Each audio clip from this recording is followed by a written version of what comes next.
تو ہی ایسے اسباب پیدا کر دے کہ 2 گواہ اور 1 نکاح ہوا میسر آ جائے۔ عمران نے مسکراتے ہوئے کہا تو صفدر بے احتیاط ہنس پڑا۔ تمہاری دعا جس روز قبول ہوئی اس روز تم قبر میں اتر جاؤ گے، سمجھے؟ تنویر نے گلاتے ہوئے کہا۔ تمہارا مطلب آئلی قبر سے ہے، سجی سجائی خوبصورت پھولوں سے مہکتی ہوئی؟ عمران نے مسکراتے ہوئے کہا تو صفدر کے ساتھ ساتھ کیپٹن شکیل بھی اس بار بے احتیاط ہنس پڑا۔ خبردار، جو بدشگونی کی بات کی تم نے، اور تنویر ایک بات کان کھول کر سن لو، منہ سے اچھی بات نکالا کرو، سمجھے؟ جولیا نے گراتے ہوئے کہا تو تنویر نے کوئی جواب دینے کے بجائے ہونٹ بھینچ لیے۔ عمران صاحب، ہم نے کلب بھی چیک کر لیا اور ساحل سمندر بھی، ہمیں تو کہیں بھی کوئی راستہ نہیں ملا۔ صفدر نے فوری طور پر موضوع بدلنے کی بات کرتے ہوئے کہا، میں نے معلوم کر لیا ہے، راستہ ٹریک روڈ پر واقع ایک عمارت وولف ہاؤس سے جاتا ہے۔ عمران نے کہا، تو پھر اس کا جائزہ لینا چاہیے۔ صفدر نے کہا، مجھے فاسٹر کی واپسی کا انتظار ہے کیونکہ وہ یقیناً اس وولف ہاؤس کے بارے میں جانتا ہوگا۔ عمران نے کہا، فاسٹر کی واپسی کیا مطلب؟ کہاں گیا وہ؟ صفدر نے حیران ہوتے ہوئے کہا، وہ مجھے ڈراپ کر کے جیسے ہی اپنے ہوٹل واپس پہنچا، ہوٹل کے سامنے سے اسے اغوا کر لیا گیا ہے۔ عمران نے بڑے مطمئن سے لہجے میں کہا، او کس نے اغوا کیا؟ صفدر نے چونک کر پوچھا۔ ظاہر ہے بیکاب اور اس کے گروپ کی ہی حرکت ہوگی کیونکہ ہم اس گروپ کو ڈاج دے کر ہوٹل کے خفیہ راستے سے نکل آئے ہیں۔ عمران نے جواب دیتے ہوئے کہا، اور پھر تو یہ جگہ خطرناک ہو گئی ہے کیونکہ یہ جگہ بھی تو فاسٹر نے ہی سمجھائی ہے۔ صفدر نے کہا، فکر مت کرو، وہ تمہارے چیف کا ایجنٹ ہے اور تمہارا چیف کسی کو اپنا ایجنٹ اس وقت تک نہیں بناتا جب تک وہ اس سے پوری طرح مطمئن نہ ہو جائے۔ اب تم دیکھو میری سیکرٹ سروس کے لیے کتنی خدمات ہیں، لیکن باوجود میری منت کے اس نے مجھے آج تک سیکرٹ سروس کا ممبر نہیں بنایا تاکہ میں بھی آپ لوگوں کی طرح مفت کی تنخواہیں لینے کے قابل نہ ہو جاؤں۔ عمران نے مسکراتے ہوئے کہا، ہم مفت کی تنخواہیں نہیں لے رہے ہیں۔ کیوں؟ جولیا نے آنکھیں نکالتے ہوئے کہا، ظاہر ہے تم لوگ تنخواہیں وصول کرتے وقت کیا دیتے ہو؟ کچھ بھی تو نہیں، ورنہ ایک دکاندار تو رقم لے کر اس کے بدلے کوئی چیز تو بہرحال دیتا ہی ہے۔ عمران نے مسکراتے ہوئے کہا، ہم اپنی سروسز دیتے ہیں عمران صاحب۔ صفدر نے مسکراتے ہوئے کہا، سروسز کے معاوضہ میں تو ٹپ ملتی ہے، کیوں تنویر تمہیں تجربہ ہوگا؟ عمران نے جان بوجھ کر تنویر کو چھیڑتے ہوئے کہا تو کمرہ بے احتیاط کہکہوں سے گونج اٹھا۔ مجھے کیوں تجربہ ہوگا؟ میں ویٹر رہا ہوں کیا؟ تنویر نے غصیلے لہجے میں کہا، میرا تو خیال ہے کہ تم اب بھی ویٹر ہو۔ عمران نے کہا تو تنویر بے احتیاط اچھل پڑا۔ کیا مطلب؟ یہ تم کیا کہہ رہے ہو؟ میں تمہیں شوٹ کر دوں گا، تنویر نے انتہائی غصیلے لہجے میں کہا۔ تمہیں تنویر کی بے عزتی کرنے کا کوئی حق نہیں۔ تنویر سیکرٹ سروس کا معزز ممبر ہے، ہوٹل کا ویٹر نہیں، سمجھے؟ آئندہ اس کے بارے میں کچھ کہنے سے پہلے اپنی ہوش و حواس درست کر لیا کرو، جولیا نے غصیلے لہجے میں کہا تو تنویر کا غصے کی شدت سے تیزی سے بگڑتا ہوا چہرہ یکلہ جولیا کی بات سن کر کھل اٹھا۔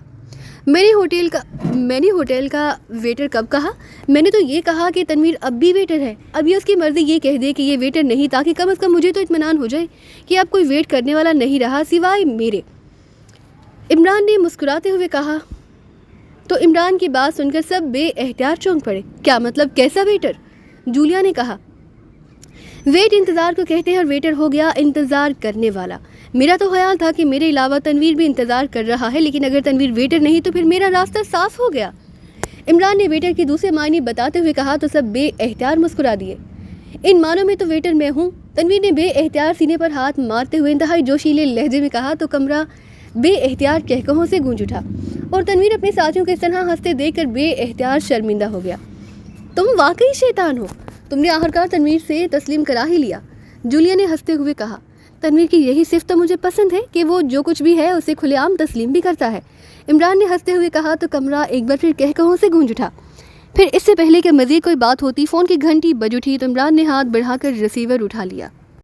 عمران نے ریسیور اٹھاتے ہوئے کہا، ماسٹر، میں جوانا بول رہا ہوں پارک ہوٹل سے، جہاں فاسٹر صاحب کے اسسٹنٹ موجود ہیں۔ انہوں نے مجھے بتایا کہ فاسٹر کو اغوا کر لیا گیا ہے۔ اغوا کرنے والوں میں ایک آدمی کا جو حلیہ انہوں نے بتایا اسے میں جانتا ہوں، اس کا نام بروک ہے۔ اسے میں نے بیکاب کے ساتھ دیکھا تھا اور میں اس کے اڈے کے بارے میں بھی جانتا ہوں کیونکہ بیکاب ایک بار اس اڈے میں گیا تھا۔ میں نے کال اس لیے کی، اگر آپ اجازت دیں تو میں فاسٹر کی برآمدگی کے لیے اڈے پر جاؤں؟ جوانا نے کہا، فاسٹر کا اسسٹنٹ فوگی موجود ہوگا، اس سے میری بات کراؤ۔ عمران نے کہا، ہیلو، فوگی بول رہا ہوں۔ چند لمحہ بعد فاسٹر کے اسسٹنٹ فوگی کی آواز سنائی دی۔ ابھی تک فاسٹر کا کوئی پتہ نہیں چل سکا؟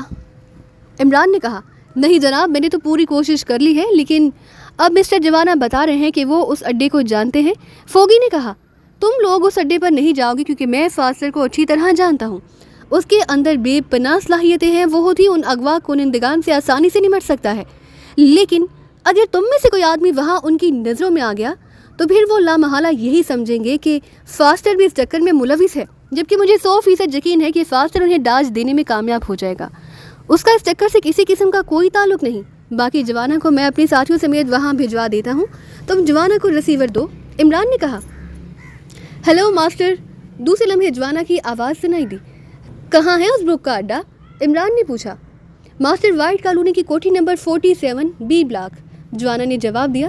اوکے، تم وہاں پہنچو، میں صفدر اور تنویر کو بھیج رہا ہوں، صفدر موقع محل دیکھ کر کام کرے گا، عمران نے کہا۔ اس کے ساتھ ہی اس نے ریسیور رکھ دیا۔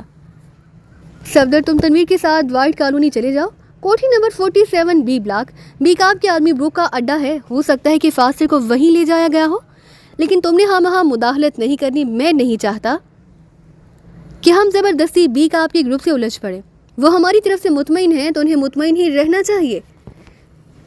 البتہ اگر فاسٹر کی جان خطرے میں ہو یا کوئی ایسی صورتحال ہو جس کے بعد تمہاری مداخلت ضروری ہو تو میں تمہیں اجازت دیتا ہوں، عمران نے کہا۔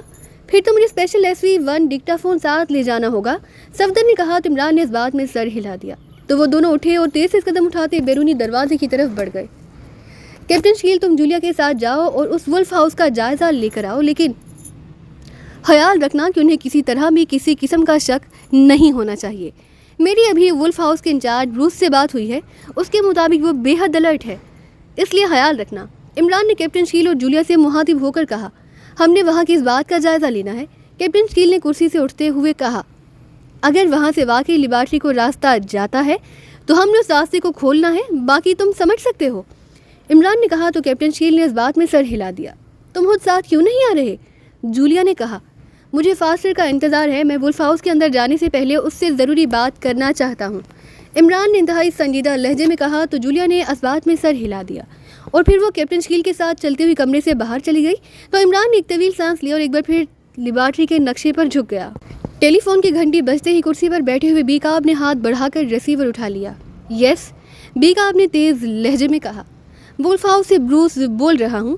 دوسری طرف سے بروس کی آواز سنائی دی تو بی کاب جو کرسی پر تقریباً نیم دراز تھا بے احتیاط چونک کر سیدھا ہو گیا۔ او تم، کیا بات ہے؟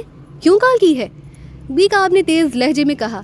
ہمارے آلات نے 4 افراد کو ماں کیا، یہ لوگ ولف ہاؤس کی نگرانی کر رہے ہیں اور ان کے پاس انتہائی جدید ترین آلات بھی موجود ہیں، دوسری طرف سے کہا گیا۔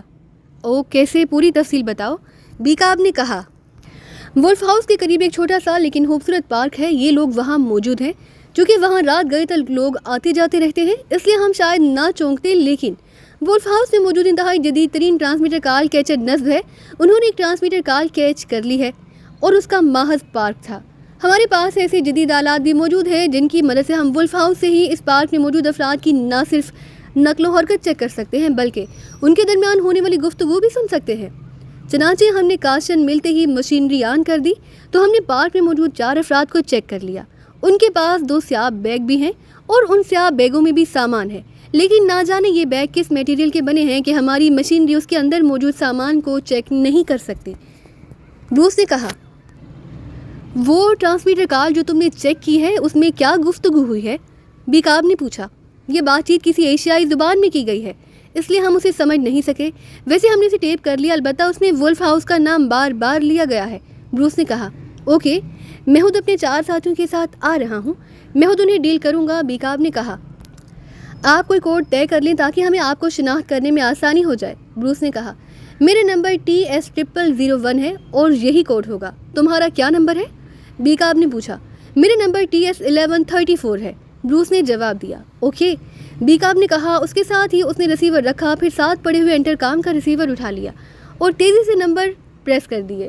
یس، بروک میک جہاں کہیں بھی ہو اسے فوری کال کرو اور تم اپنے ساتھ اپنے 2 خاص آدمی بھی تیار کر لو، ہر قسم کا جدید اسلحہ بھی ساتھ لے لینا، عمران اور اس کے ساتھی ولف ہاؤس میں داخل ہونا چاہتے ہیں، میں چاہتا ہوں کہ ولف ہاؤس کو ان کے قبرستان میں تبدیل کر دوں، بی کاب نے تیز لہجے میں کہا۔ یس باس، دوسری طرف سے بروک نے جواب دیا۔ جب میگ آ جائے تو اسے اپنے ساتھ لے کر میرے پاس آ جانا، لیکن یہ کام فوری ہونا چاہیے، بی کاب نے تیز لہجے میں کہا۔ اس کے ساتھ اس نے ریسیور رکھا، پھر اٹھ کر وہ تیز قدم اٹھاتا اس کمرے کے عقبی دیوار میں موجود ایک دروازے کی طرف بڑھ گیا۔ دروازہ کھول کر وہ کمرہ عقبی کمرے میں داخل ہوا، پھر وہ ایک سپاٹ دیوار کی طرف بڑھ گیا اس نے دیوار کے کونے پر اپنا دایاں ہاتھ رکھ کر اسے پریس کیا تو دیوار سرر کی آواز سے دوسری طرف غائب ہو گئی۔ اب دیوار کی جگہ گہرے خانوں والی ایک بڑی سی الماری نظر آ رہی تھی، جس کا نصف حصہ وارڈروب کی شکل کا تھا، جس میں مختلف قسم کے لباس لٹکے تھے، جبکہ باقی آدھے حصے میں مختلف ہینڈل موجود تھے۔ بیکاب نے مڑ کر کمرے کا دروازہ بند کیا، پھر اپنا لباس اتارنا شروع کیا۔ پھر لباس اتارنے کے بعد اس نے الماری میں سے سیاہ رنگ کے میٹیریل کا بنا ہوا ایک لانگری نما لباس نکالا اور اسے پہننا شروع کر دیا۔ گردن سے لے کر پیروں تک یہ چست سیاہ رنگ کا لباس پہننے کے بعد اس نے الماری سے ایک سیاہ رنگ کی جیکٹ نکالی اور اسے پہن کر اس نے اس کی دونوں سائڈوں پر موجود بٹن لگائے۔ یہ انتہائی جدید ترین بلیٹ پروف جیکٹ تھی۔ اس جیکٹ پر توپ کا گولہ بھی اثر نہ کر سکتا تھا۔ پھر اس نے ایک طرف پڑا ہوا اپنا لباس دوبارہ پہننا شروع کر دیا۔ لباس پہننے کے بعد اس نے الماری کے ایک خانے میں موجود سرخ رنگ کا بیگ اٹھایا اور اسے کھول کر اس کے اندر موجود سرخ رنگ کا ایک چپٹی نال والا پسٹل نکال کر اس نے اس کے دستے پر لگے ہوئے 4 بٹنوں کو پریس کیا۔ پھر اس پسٹل کو کوٹ کی جیب میں ڈال کر اس نے کونے میں ابری ہوئی اینٹ پر دباؤ ڈالا تو سرر کی آواز کے ساتھ ہی دیوار برابر ہو گئی۔ وہ تیزی سے مڑا اور دروازہ کھول کر واپس اس کمرے میں آیا جہاں پہلے وہ بیٹھا تھا۔ ابھی وہ کرسی پر بیٹھا تھا کہ انٹرکام کی گھنٹی بج اٹھی۔ بیکاب نے ہاتھ بڑھا کر ریسیور اٹھا لیا۔ یس، بیکاب نے کہا، میگ آ چکا ہے باس اور ہم تیار ہیں۔ بروک نے جواب دیتے ہوئے کہا، اوکے میں آ رہا ہوں۔ بیکاب نے کہا اور ریسیور رکھ کر وہ تیزی سے بیرونی دروازے کی طرف بڑھ گیا۔ تھوڑی دیر بعد سیاہ رنگ کی ایک بڑی سی کار تیزی سے وولف ہاؤس کی طرف بڑھی چلی جا رہی تھی۔ ڈرائیونگ سیٹ پر میگ تھا جبکہ سائیڈ سیٹ پر بیکاب بیٹھا ہوا تھا۔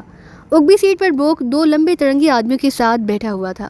میگ، تم عمران اور اس کے ساتھیوں کو ٹریس نہ کر سکے لیکن وولف ہاؤس والوں نے انہیں ٹریس کر لیا۔ بیکاب نے مسکراتے ہوئے بیٹھتے ہوئے میگ سے کہا، انہوں نے کیسے ٹریس کر لیا باس؟ میگ نے کہا تو بیکاب نے اسے بروس کی بتائی ہوئی تفصیل بتا دی۔ اور اس کا مطلب ہے کہ وولف ہاؤس میں انتہائی جدید ترین آلات نصب ہیں۔ میگ نے کہا، ظاہر ہے وولف ہاؤس ٹاور سیکشن کی انتہائی اہم ترین لیبارٹری کا مین پوائنٹ ہے۔ بیکاب نے جواب دیا۔ پھر تھوڑی دیر بعد وہ ایک بڑی سی عمارت کے گیٹ کے سامنے پہنچ گئے۔ گیٹ بند تھا۔ میگ نے گیٹ کے سامنے کار روک دی۔ بیکاب نے جیب سے ایک چھوٹا سا ٹرانسمیٹر نکالا اور اس کا بٹن آن کر دیا۔ اس پر وہ بروس کی فریکوینسی پہلے ہی ایڈجسٹ کر چکا تھا۔ ہلو ہلو بیکاب calling over. Yes Bruce attending over. ہم وولف ہاؤس کی گیٹ پر موجود ہیں بروس اوور۔ بیکاب نے کہا، ہم آپ کو چیک کر رہے ہیں جناب لیکن آپ اپنا کوڈ دہرائیں اوور۔ پہلے تم اپنا کوڈ دہراؤ اوور۔ بیکاب نے سخت لہجے میں کہا۔ TS1134 over. میرا کوڈ TS0001 ہے اوور۔ بیکاب نے کہا، اوکے میں پھاٹک کھول رہا ہوں، آپ اندر تشریف لے آئیے، کار پورچ میں آپ سے ملاقات ہوگی۔ دوسری طرف سے کہا گیا تو بیکاب نے اوکے اور اوور اینڈ آل کہہ کر ٹرانسمیٹر آف کر کے اسے جیب میں ڈال لیا۔ چند لمحہ بعد پھاٹک میکان کے انداز میں کھلتا چلا گیا اور میگ نے کار آگے بڑھا دی۔ وولف ہاؤس کی عمارت کافی بڑی تھی۔ ایک سائڈ پر بڑا سا کار پورچ تھا، وہاں سیاہ رنگ کی ایک کار پہلے سے ہی موجود تھی۔ میگ نے اس کار کے ساتھ جا کر اپنی کار کھڑی کی اور پھر وہ سب باہر آ گئے۔ اسی لمحے ایک طرف سے ایک لمبا ترنگا آدمی جس کے جسم پر سیاہ جیکٹ اور جینس ہی تیزی سے قدم بڑھاتا ہوا ان کی طرف آیا۔ میرا نام بروس ہے، آنے والے نے مسکراتے ہوئے کہا۔ بیکاب اور یہ میرے ساتھی میگ اور بروک ہیں، یہ دونوں بھی ہمارے گروپ کے آدمی ہیں، بیکاب نے تعارف کراتے ہوئے کہا تو بروس نے سب سے باقاعدہ مصافحہ کیا۔ آئیے باس، بروس نے بیکاب سے کہا، پھر واپس چلا گیا۔ تھوڑی دیر بعد وہ ایک بڑے سے کمرے میں پہنچ گئے جہاں دیواروں کے ساتھ مشینیں لگی ہوئی تھیں، جن میں سے ایک بڑی سی مشین کے درمیان موجود اسکرین روشن تھی اور اس پر بہت سے رنگ برنگے چھوٹے بڑے بلب جل بجھ رہے تھے۔ یہ دیکھیے جناب، اسکرین پر گول دائرے میں جو افراد نظر آ رہے ہیں یہ مشکوک لوگ ہیں، بروس نے اسکرین کی طرف اشارہ کرتے ہوئے کہا۔ بیکاب نے آگے بڑھ کر اسکرین کو دیکھا تو اسکرین پر ایک خوبصورت سا پارک نظر آ رہا تھا جہاں کافی لوگ موجود تھے۔ شام کا وقت تھا لیکن اس کے باوجود لائٹس جل رہی تھی۔ 4 آدمی ایک بینچ پر بیٹھے تھے، ان کے ساتھ 2 سیاہ رنگ کے بیگ بھی موجود تھے۔ ان میں عمران نہیں، بیکاب نے کہا۔ ایک عورت بھی عمران کے ساتھیوں میں ہے، وہ بھی موجود نہیں، اور بہت سی کونے میں جو آدمی بیٹھا ہے یہ وہی ہے جسے ہم نے ڈاج دیا تھا۔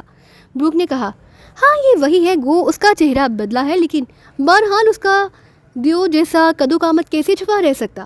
بیکاب نے اس بات میں سر ہلاتے ہوئے کہا۔ دوبارہ ٹرانسمیٹر کال ہوئی ہے، بیکاب نے مڑ کر ساتھ کھڑے ہوئے بروس سے کہا۔ نہیں جناب، وہ کال جو تم نے ٹیپ کرائی وہ سنواؤ، بیکاب نے کہا تو بروس نے ایک آدمی کو اشارہ کیا تو اس نے تیزی سے مشین کے نچلے حصے میں موجود ایک بٹن پریس کر دیا۔ Hello hello prince calling over, ایک آواز سنائی دی۔ یس صفدر اٹینڈنگ اوور، دوسری آواز سنائی دی۔ اس کے بعد ان کے درمیان کسی اجنبی زبان میں باتیں ہوتی رہیں، پھر ٹرانسمیٹر کال ختم ہو گئی۔ یہ واقعی ایشیائی زبان ہے، بہرحال اس میں واقعی وولف ہاؤس کا باقاعدہ نام لیا گیا ہے، لیکن یہ بات میری سمجھ میں ابھی تک نہیں آئی کہ عمران کو آخر وولف ہاؤس کے بارے میں کیسے علم ہو گیا۔ بیکاب نے کہا، میں نے جب یہ کال ماں کی تو میں خود پشیمان ہو گیا کہ اگر آپ کی بات درمیان میں نہ ہوتی تو میں اب تک ان چاروں کا خاتمہ کر چکا ہوتا، کیونکہ اس معاملے میں میرا ریکارڈ ہے کہ میں وولف ہاؤس کی طرف ٹیڑھی نظر دیکھنے والوں کو بھی آنکھیں نکال دیتا ہوں۔ بروس نے بڑے جذباتی لہجے میں کہا، لیکن ان کو ختم کرنے سے عمران تو ختم نہ ہو جاتا۔ دوسری بات یہ کہ اگر انہیں بھی ابھی تک کوئی شک ہوگا تو تمہاری حرکت میں آتے ہی وہ کنفرم ہو جائیں گے، پھر ہو سکتا ہے کہ وہ پورے وولف ہاؤس کو میزائلوں سے اڑا دیں۔ بیکاب نے منہ بناتے ہوئے کہا، آپ کو وولف ہاؤس کے بارے میں تفصیل کا علم نہیں، یہ عمارت ہر لحاظ سے ناقابل تسخیر ہے، اس پر ایٹم بم بھی مار دیے جائیں تب بھی یہ تباہ نہیں ہو سکتی، اور ہماری مرضی کے بغیر اس میں مکھی بھی داخل نہیں ہو سکتی۔ بروس نے کہا، گڈ، واقعی سیکشن ہیڈ کوارٹر نے اس پر مکمل محنت کی ہے۔ اب مجھے پورا اطمینان ہو گیا کہ عمران اور اس کے ساتھی جو چاہیں کر لیں، وہ اس کے اندر داخل ہو ہی نہیں سکتے، لیکن وہ راستہ وہ کہاں سے جاتا ہے؟ بیکاب نے کہا،